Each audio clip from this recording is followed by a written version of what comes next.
programang ito ay rated SPG. Striktong patnubay at gabay ng magulang ang kailangan. Maaaring may masiselang tema, lengguwahe, karahasan, sexual, horror o droga na hindi angkop sa mga bata. Sabrina, pinatahimik na ni Attorney Alon. Alamin natin. Welcome back sa aking channel, mga kaganapan sa Lilet Matias. Habang ang mga katanungan ay patuloy na lumalalim, ang mga karakter ay nagiging mas malapit sa pagbuo ng mga piraso ng isang malaking palaisipan. Sa likod ng mga pagtatangka ni Attorney Alon na protektahan si Menard at itago ang katotohanan, hindi maiwasan ni Kurt at Trixie na mag-isip kung sino ang totoo at sino ang may tinatagong lihim. Ang kanilang mga desisyon ay nagiging mas kritikal at bawat hakbang nila ay maaaring magbukas ng mas malaking mga panganib. Isang gabi, habang nag-iisa si Lilet, bigla siyang tinawag o tinawagan ni Sabrina. Lihim nitong pinagbibigay alam na siya ay handang magsalita at magbigay ng lahat ng kanyang nalalaman tungkol kay Attorney Alon.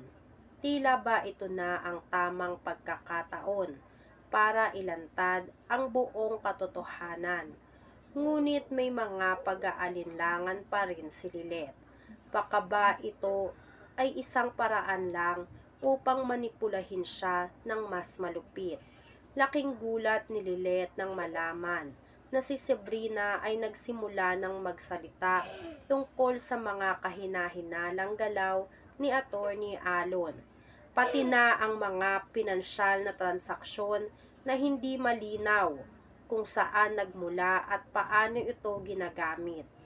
Si Sabrina, ayon sa kanya, ay natatakot na dahil sa pagiging malapit niya kay Attorney Alon, baka siya na ang susunod na gamitin at pagtaksila ng abogado.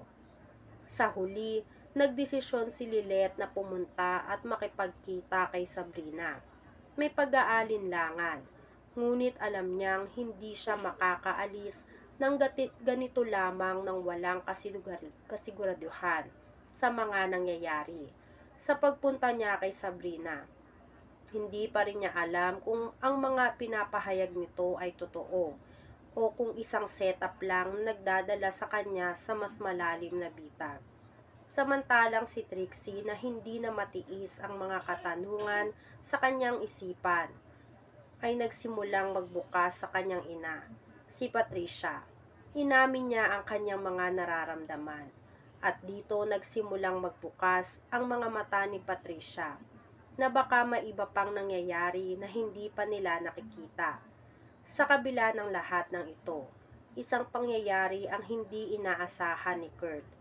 Habang nag-iikot siya sa isang abandonadong lugar upang sundan si Attorney Alon, hindi niya inaasahan na makisalumuha siya kay Menard.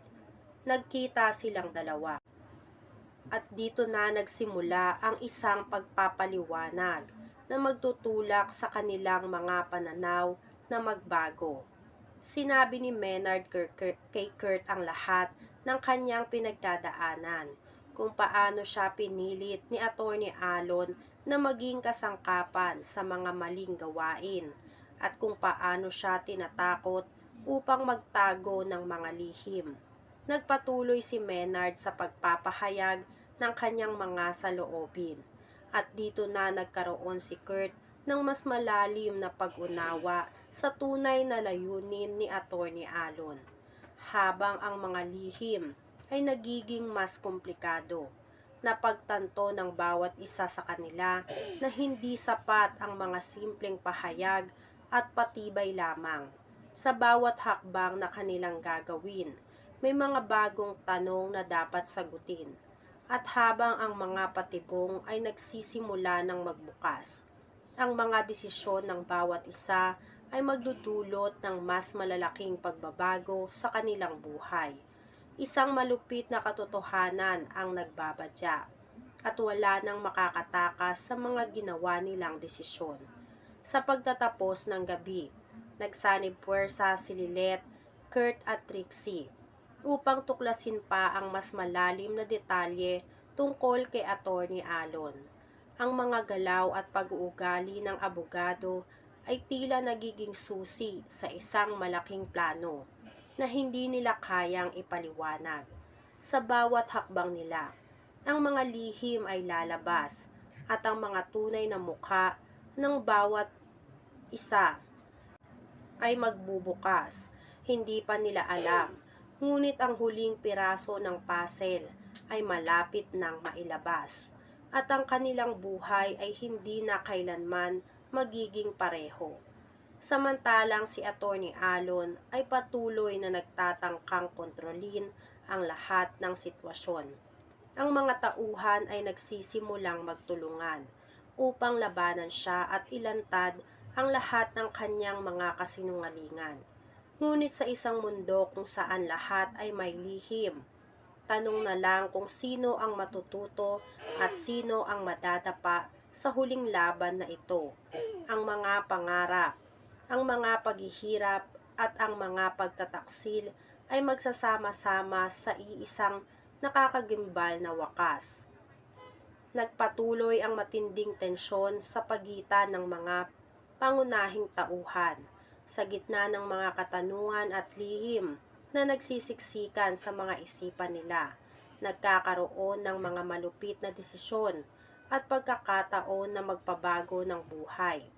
Habang si Kurt ay patuloy na nagmamasid at sumusubok makakuha ng mga ebidensya laban kay Attorney Alon. Napansin niyang tila wala siyang natutuklasan na solidong patunay. Gayunpaman, hindi siya titigil sa paghahanap ng katotohanan. Si Trixie naman, sa lalong naguguluhan sa mga nangyayari, ay nagsimulang magtanong sa mga kwento ng kanyang ina, habang binabalikan niya ang mga alaala ng mga sandali ng pagkabata. Isang pangyayari ang muling lumitaw sa kanyang isipan. Isang hindi malilimutang gabi kung saan nakita niya ang may isang tao na hindi niya inakala ay may kinalaman sa mga nangyaring krimen. Hindi siya makapaniwala na ang mga taong malapit sa kanya ay may mga lihim na hindi niya alam. Sa kabila ng mga hindi pagkakasunduan at patuloy na pag-iwas ni Attorney Alon sa mga tanong ni Kurt, nagdesisyon si Lilith na magtiwala kay Sabrina. Nagtaka siya kung paano nakalabas si Sabrina sa mahigpit na hawak ni Attorney Alon. Ngunit alam niyang mayroong mahalagang impormasyon si Sabrina na kailangan nilang malaman. Pinili ni Lilith na makipagkita kay Sabrina at doon ay nagbigay ito ng mga hindi inaasahang revelasyon. Inamin ni Sabrina na siya ay nandoon sa lahat ng transaksyon na mayroon si Attorney Alon dahil isa siya sa mga kasabwat nito. Ngunit hindi na nga raw niya mapigil ang lahat ng ginagawa ni Attorney Alon dahil sinasaktan na siya nito at gusto na niyang labanan kung anuman ang lahat ng ginagawa sa kanya. Makamit kaya ni Sabrina ang hustisya na para sa kanya? Yan nga ang mga kaganapan at mga dapat nating abangan dito sa Lilith Matias. Kung gusto nyo pa ng mga ganitong klaseng video ay mag-subscribe at i-like itong video na to. Maraming salamat po.